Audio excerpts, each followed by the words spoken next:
1,00,000 మంది శివభక్తులతో కలిసి మహారుద్రాక్ష పూజలో పాల్గొనండి. వెంటనే కాల్ చేసి మీ పేరును నమోదు చేసుకోండి. నమస్తే, welcome back to Suman TV. Bharat టెక్కీలకు ట్రంప్ షాక్. 2027 వరకు నో H1B వీసా. మరి డాలర్ డ్రీమ్ సంగతి ఏంటి? బార్డర్లో అరెస్టులు, ఇల్లీగల్ ఇమిగ్రెంట్స్ ని అలర్ట్ చేస్తున్నాడు ట్రంప్ గవర్నమెంట్. మరి సోషల్ మీడియా అకౌంట్స్ ని ఓపెన్ గా పెట్టండి అని చెప్తున్నాడు, సోషల్ మీడియా వెట్టింగ్ అని చెప్తున్నాడు. అసలు ఏంటి ట్రంప్ ఏం చేయబోతున్నాడు? వీసా ఉన్న వాళ్ళు కూడా అమెరికా రావద్దు అంటున్నాడు. డిపెండెంట్ వీసా పైన ఉన్న వాళ్ళని కూడా తిరిగి పంపే యోచనలో ట్రంప్ ఉన్నాడు. మరి ఇప్పుడు విదేశాలు వెళ్ళి చదువుకోవాలనుకునే మన విద్యార్థుల సంగతి ఏంటి? వాళ్ళ భవిష్యత్తు ఏంటి? అసలు ట్రంప్ ఏం చేయబోతున్నాడు? ట్రంప్ ఎప్పుడైతే అధికారంలోకి వచ్చాడో అప్పటి నుంచి ఈ క్షణం వరకు కూడా ఎన్నో డెసిషన్స్ తీసుకుంటున్నాడు, ఎన్నో బ్యాన్స్ చేస్తున్నాడు. అసలు అక్కడ ఏం జరుగుతుంది? మరి దీనిపైన మరింత సమాచారం అందించడానికి ఈరోజు మనతో పాటు స్టూడియోలో ఉన్నారు founder and chairman of global Telangana association నుంచి విశ్వేశ్వర్ రెడ్డి గారు. సార్తో మాట్లాడారు. నమస్తే సార్. నమస్కారం సార్. కమింగ్ టు మన ఎన్ఆర్ఐస్ గురించి మాట్లాడుకుంటే, మరి అక్కడ సెటిల్ అయిపోయి ఉన్నారు వాళ్ళకి ఏ ప్రాబ్లం ఉండదు, ఇంకా వాళ్ళని ఎవరు టచ్ చేయరు అనుకునే టైంలో కూడా ట్రంప్ వాళ్ళని కూడా టచ్ చేయడం జరిగింది. ఎన్ఆర్ఐస్ కూడా తిరిగి వచ్చేస్తున్నారు కొంతమంది భయపడని చెప్పేసి కొన్ని వార్తలు అయితే చూస్తున్నాం. నిజంగా అక్కడ ఆ పరిస్థితి ఉందంటారా? ఎన్ఆర్ఐస్కి ఏంటి ఎఫెక్ట్ అక్కడ? అంటే మనం ఏ వీసా మీద వచ్చిన దాన్ని బట్టి ఉంటుంది. విజిటర్ వీసా మీద వచ్చారనుకోండి, B1 B2 రూపకంగా పేరెంట్స్ అందరూ టూరిజం రూపకంగా వస్తారు చూడండి. ఎవరైతే ఆ వీసా నుంచి వస్తారో వాళ్ళకి 6 months స్టే ఉంటుంది. విత్ ఇన్ ద 6 months స్టేలో ఉండి మళ్ళీ వెనకకు రావచ్చు, అది ఇష్యూ లేదు. సో F1 ప్రోగ్రామ్ ఏంటంటే ఫస్ట్ 2 years స్టడీ ఉంటుంది, తర్వాత OPT 12 months ఉంటుంది, స్టెమ్ OPT 24 months ఉంది. విత్ ఇన్ ద ఫ్రేమ్వర్క్లో చదువుకొని ఎడ్యుకేషన్ అయితే వాళ్ళకు కూడా ఇబ్బంది లేదు, అంటే రావాల్సిన అవసరం లేదు. Because they are students, these are visitors. Clarity ఉంది మీకు. ఏదైతే H1B ప్రోగ్రామ్ ఉందో, H1లో మనం ఏం చెప్తాం, ఒక కంపెనీ నాకు ఈ పొజిషన్ ఉంది ఒక దగ్గర, క్లయింట్ దగ్గర అని చెప్తాం. ఒకవేళ పొజిషన్ లేదనుకోండి, అప్పుడు వీళ్ళు ఏం చేయాలి, ఆ పొజిషన్ ఉన్న రోజులు ఉండాలి, పొజిషన్ లేకపోతే మళ్ళీ కంట్రీ దాటి బయటకు రావాలి. అప్పుడు ఈ కంపెనీ కూడా ఏం చేస్తుంది, H1 క్యాన్సిల్ చేస్తుంది. So you have to leave back. So ఇటువంటి సిచ్యువేషన్స్లో వాళ్ళు ఎట్లా అడ్రస్ చేయాలన్న దాన్ని బట్టి కేస్ టు కేస్ వ్యారీ అవుతుంది. మనం అందరూ వెనకకు రమ్మని చెప్పలేము, అందరూ అక్కడ పనిచేయాలని చెప్పలేము. కాకపోతే ఒకప్పుడు సిస్టమ్ చాలా నీట్గా ఉండేది. ఇప్పుడు ఏంటంటే సైట్ ఆడిట్ చేస్తున్నారు. అంటే మనం ఏదైతే అప్లికేషన్ ఫామ్లో పెడుతున్నామో, ఇక్కడ ఎక్స్ ప్లేస్లో మనం పనిచేస్తున్నామని చెప్తే, ఆ ఎక్స్ ప్లేస్లో ఈ రిసోర్స్ పనిచేస్తున్నారా చేయట్లేదా అని మనం సైట్ ఆడిట్ పంపిస్తున్నాం. సో H1B ప్రోగ్రాంలో ఎలా ఉంటుందంటే I-129 ఫామ్ ఫీజు ఉంటుంది, దాని తర్వాత ఫ్రాడ్ ఫీ ఉంటుంది, తర్వాత ట్రైనింగ్ ఫీ అని ఉంటుంది. ఈ 3 ఫీజెస్లో మన దగ్గరే డబ్బు తీసుకొని ట్రైనింగ్ అప్పుడు ఏదైతే అమెరికన్ ఎంప్లాయీకి, ఎవరైతే అమెరికన్ రిసోర్సెస్కి, అమెరికన్ బార్న్ వాళ్ళకి, అమెరికన్ సిటిజన్స్కి ట్రైనింగ్ కోసం ట్రైనింగ్ ఫీ తీసుకుంటున్నారు. ఫ్రాడ్ ఫీ ఏంటంటే, ఇప్పుడు మీరు ఒక దగ్గర ఒక క్లయింట్ లొకేషన్లో పనిచేస్తున్నారని ఈ అప్లికేషన్ ఫామ్లో పెడితే అక్కడికి ఒక రిసోర్స్ని పంపిస్తున్నాను నేను. ఈ ఫ్రాడ్ ఫీ మీ దగ్గర కలెక్ట్ చేసుకొని మిమ్మల్ని సైట్ ఆడిట్ చేస్తున్నాను. సో సైట్ ఆడిట్కి వచ్చి నిజంగా ఈ రిసోర్సెస్ ఈ ప్లేస్లో, ఈ పర్టికులర్ దానిలో, ఈ టైటిల్లో, ప్రోగ్రామర్ అనలిస్ట్ టైటిల్తోనే పనిచేస్తున్నారా చేయట్లేదా అని అడుగుతుంటారు. ఒకవేళ అక్కడ వయలేషన్స్ ఉండి ఫ్రాడ్యులెంట్ ఇన్ఫర్మేషన్ అందులో ఉంటే ఆ H1B క్యాన్సిల్ చేస్తారు, డిపోర్ట్ చేస్తారు.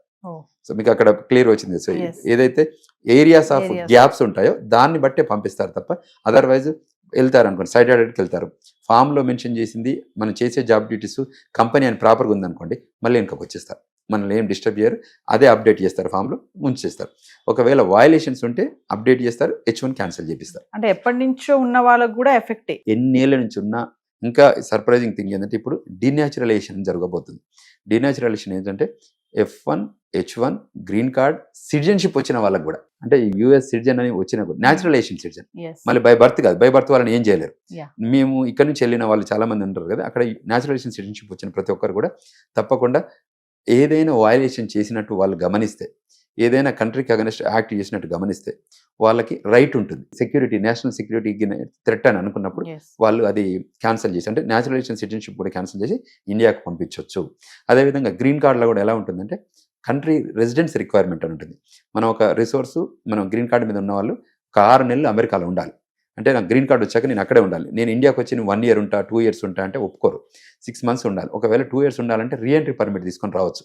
కానీ మనం ఏం తీసుకోకుండా ఇక్కడే ఉంటే, అది కంటిన్యూగా చేస్తూ ఉంటే, మనం ఎప్పుడో రోజు కంట్రీ లోపలికి ఎంటర్ అవుతాం కదా, ఎంటర్ అయ్యేటప్పుడు వాళ్ళు చెక్ చేస్తారు, వాళ్ళకంతా డేటాబేస్ వస్తుంది. మనం అక్కడ ఫింగర్ ప్రింటింగ్, ఐరిష్తోని వాళ్ళకి డేటా వస్తుంది. అందులో క్లియర్గా క్వశ్చన్స్ అడుగుతారు. మేము మీకు అమెరికాలో ఉండటానికి మీకు గ్రీన్ కార్డు ఇచ్చాము, మరి మీరు గ్రీన్ కార్డులో ఉన్న రూల్స్ను వయలేషన్ చేస్తూ మీరు ఇండియాలో ఉంటున్నారు. సో మేము మీకంటే గ్రీన్ కార్డుని రెస్పెక్ట్ చేయనట్టు మీరు. సో గ్రీన్ కార్డుకు ఏదైతే రెసిడెన్స్ రిక్వైర్మెంట్ మీరు సాటిస్ఫై చేయట్లేదు కాబట్టి మేము గ్రీన్ కార్డు మీకు అవసరం లేదని అనుకుంటున్నాము అని చేత మేము గ్రీన్ కార్డుని క్యాన్సిల్ చేస్తున్నాం. But at the same time మళ్ళీ మీరు మా కంట్రీకి రావాలనుకుంటే విజిటర్ వీసా మీద రావచ్చు. So you can take a visitor visa and you can come back. అంటే ఇది కూడా కన్సిస్టెంట్గా చేస్తేనే గ్రీన్ కార్డ్ క్యాన్సిల్ చేస్తారు. అంటే ఊరికనే ఫస్ట్ టైమే చేయరు, ఫస్ట్ టైం వార్నింగ్ ఇస్తారు.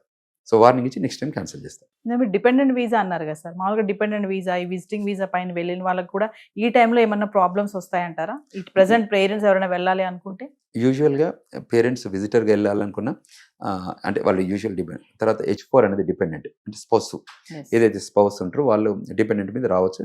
వాళ్ళకి ఏమి ఇబ్బంది లేదు. యాక్చువల్గా 90% వరకు ఏమి ఇష్యూ లేదమ్మా. ఓన్లీ ఆ 10% ఎవరైతే వయలేషన్ చేస్తారో, ఇష్యూస్ ఉంటాయో, వాళ్ళ ఇమిగ్రేషన్ నేషనాలిటీ యాక్ట్లో రూల్స్ ఉంటాయి. అందులో ఎక్కడెక్కడైతే గ్యాప్ ఉంటాయో అవి ఫుల్ఫిల్ చేయకపోతేనే డిపోర్ట్ చేస్తారు, ఫుల్ఫిల్ చేయకపోతేనే ఫైర్ చేస్తారు, అంటే ఇంకా పంపిస్తారు. కానీ 90% ఇప్పుడు మనం చూసాం కదా, 10% పాపులేషన్కే ఇంపాక్ట్ అయింది. 90% ఇంకా బ్రహ్మాండంగా పనిచేస్తున్నారు, అన్ని స్టేటస్లో ఉన్నారు. అంటే ఈ రూల్స్ అని ఇంత స్ట్రిక్ట్ గా చూడడానికి కారణం ఏంటి సార్? అంటే ఎవరైతే వలసదారులందరినీ రిటర్న్ పంపాలనే ఒక ఆలోచన అంటారా ట్రంప్ గవర్నమెంట్? అంటే ఇప్పుడు ఏమైందంటే యాజ్ ద టైం ప్రోగ్రెస్, అంటే మనం హిస్టారికల్ 40 ఏళ్ల క్రితం ఇంత డిజిటల్ ఏజ్ లేదు, ఇంత వయలేషన్స్ లేదు, ఇంత పాపులేషన్ మైగ్రేషన్ కూడా జరగలేదు. మీరు లాస్ట్ 10 years మనం అంతకుముందు వీసా వెళ్ళాలంటే చెన్నైకి వెళ్ళేవాళ్ళం, ఢిల్లీకి వెళ్ళేవాళ్ళం. ఇవాళ హైదరాబాద్ కాన్సులేట్ అంత పెద్దగా ఉంది. అంటే మనం చాలా మంది, అంటే ఒక కంట్రీ కాన్సులేట్ 50+ విండోస్ పెట్టుకుందంటే ఏంటి? వెల్కమ్ చెప్పడానికి, నాట్ టు డినే ద పీపుల్, అంతే కదమ్మా. సో ఇక్కడ హైదరాబాద్ ఉన్న కాన్సులేట్ ఏంటి? వెల్కమ్ చెప్పడానికి, అంటే వీసా స్టాంపులు చేసి పంపించడానికి, ట్రాక్ చేయడానికి.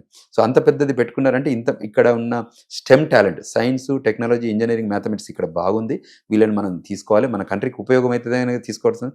సో అందువల్ల అక్కడ ఇష్యూ లేదు. ఇప్పుడు ఎప్పుడైతే వయలేషన్స్ ఎక్కువ అయ్యాయో, ఎక్కడైతే మిస్యూజ్ అయిందో, అంటే H1B programme, F1 programme misuse అయితేనే కరెక్షన్ చేస్తారు.